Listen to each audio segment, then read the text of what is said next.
What's going, everybody? It has been a hot minute, and today I'm going to be talking about the Puss in Boots 2 movie, Puss in Boots: The Last Wish, and I'll be covering several movies that I've seen over this time that I haven't been able to properly address on this channel. Starting with Puss in Boots, the movie's good, like really, really good. It's a phenomenal I wouldn't even say a kid's film. I mean, technically it is, but it's just a phenomenal film in general. So I would definitely recommend it. I give it like an 8 or 9 out of 10. The animation quality is a lot cleaner than the original Puss in Boots with Humpty Dumpty, and even like the Shrek like art style in general. It flows a lot smoother on the screen. It looks a lot better. It handles a lot of things really well, whether it be abandonment, living your life to the fullest. The themes of like living your life to the fullest, not fearing death but embracing life, and that there's a difference between running from death versus embracing life, which is very thematic and symbolic with Puss in Boots in the end when he literally fights the personification of death.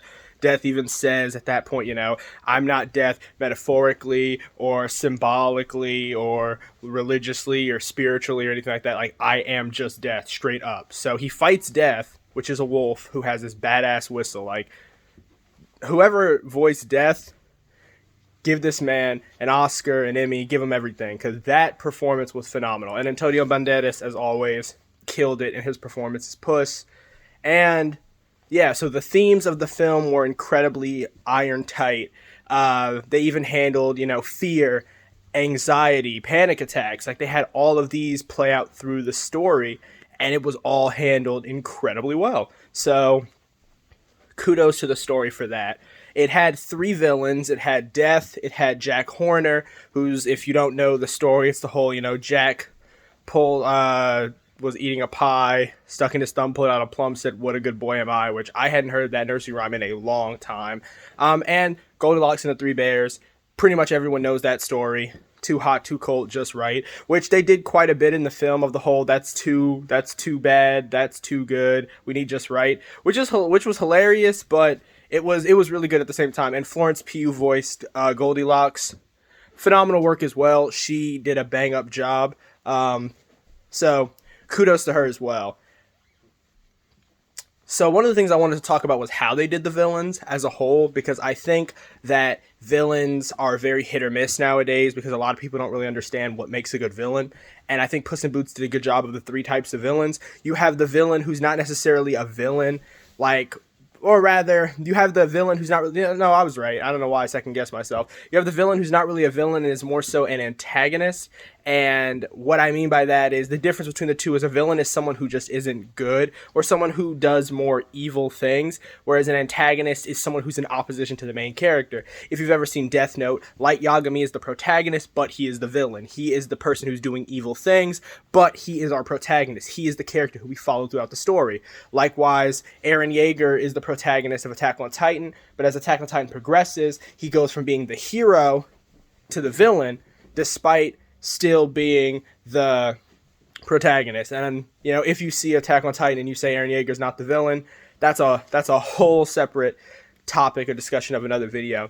The point is, that's one type of villain, and that's the big bad wolf. He is an antagonist to Puss, but he's not necessarily a villain. You could argue he's a villain because he wants to take Puss's life early when he hasn't died yet, but his reasoning is kind of sound that Puss has wasted all his lives, so he's decided, you're going to die anyway, I might as well take this life. And when he sees that Puss has learned his lesson and has truly changed for the better, even though he has the power and capability to kill Puss, and, he may have lost the fight, but he's death, he could realistically just keep fighting Puss until he dropped of exhaustion, he chooses to leave because Puss has learned his lesson, so he decides, okay, you've learned your lesson, and I'm going to move forward, live your life well, Puss in Boots. So that's one example of a villain.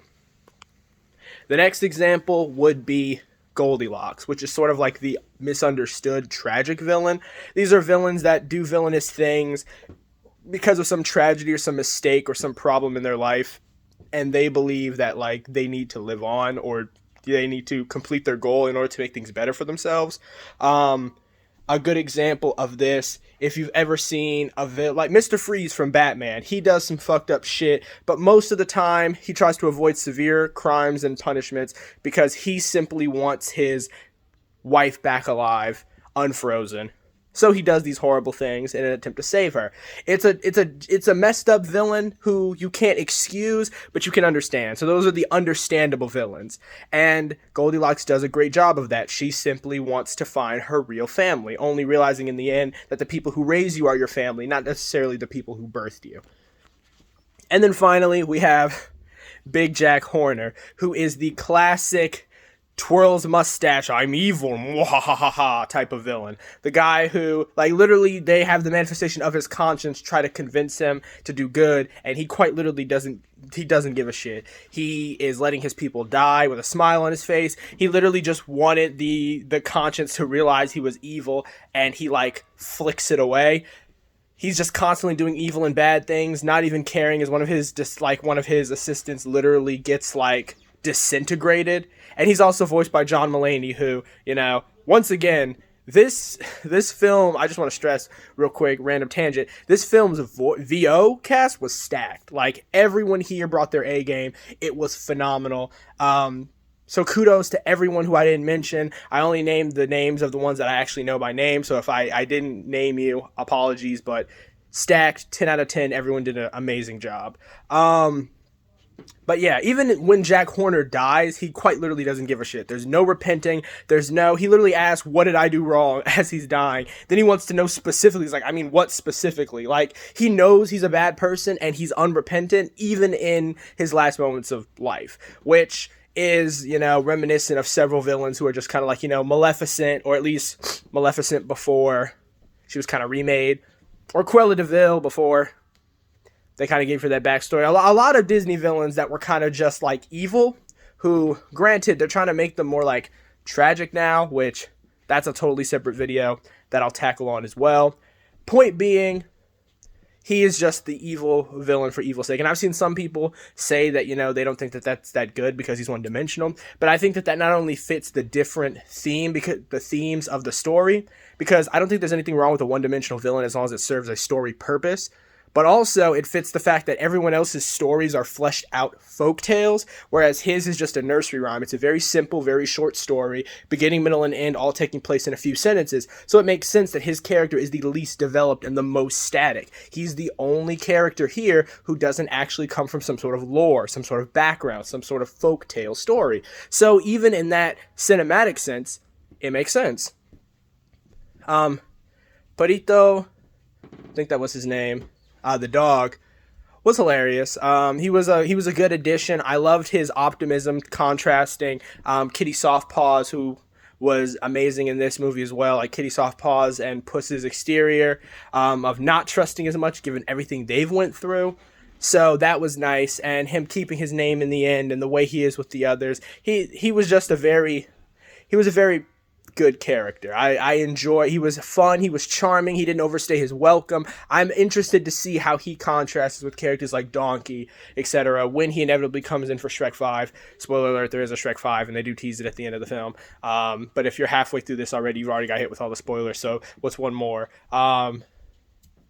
So yeah, all in all, I'll give this movie damn near 10 out of 10, like 9.5 out of 10. I don't think there was I can't think of any plot hole, like, at the moment, or any sort of plot contrivance that may have messed up the film.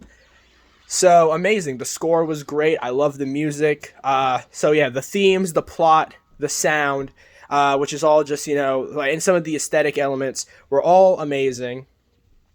I definitely recommend going seeing the movie if you haven't seen it, even though I just kind of told you everything that happens. DreamWorks is on a roll. Like, I think that DreamWorks are amazing when it comes to making films like this. I don't know what it is about DreamWorks and their sequels, but like, for some reason, DreamWorks sequels I'm not going to say always, almost always hit harder than the original, with the one exception being How to Train Your Dragon. I think most people would agree that How to Train Your Dragon 2 was the weakest of the films, though while most people think it was mid, I think How to Train Your Dragon 2 was amazing, just not as good as 1 and 3, but I'm getting ahead of myself. DreamWorks, when they make 2, like the second movie, Kung Fu Panda 2, Shrek 2, it's always, they always go hard for no damn reason. So I'm excited to see what DreamWorks is coming out with next. Except for the How to Train Your Dragon live action movie, I'm not excited for that. But that's another video that I'll be discussing. Other than that, that's pretty much it. I wanted to get this out there for you guys so you know how I feel about it. And if you have any questions or anything in the comments, let me know. And I'll be trying to post more regularly, at least once or twice a week, about movie reviews and writing stuff in general. Other than that, I hope you guys have a great rest of your day, and I will talk to you all next time. Be easy.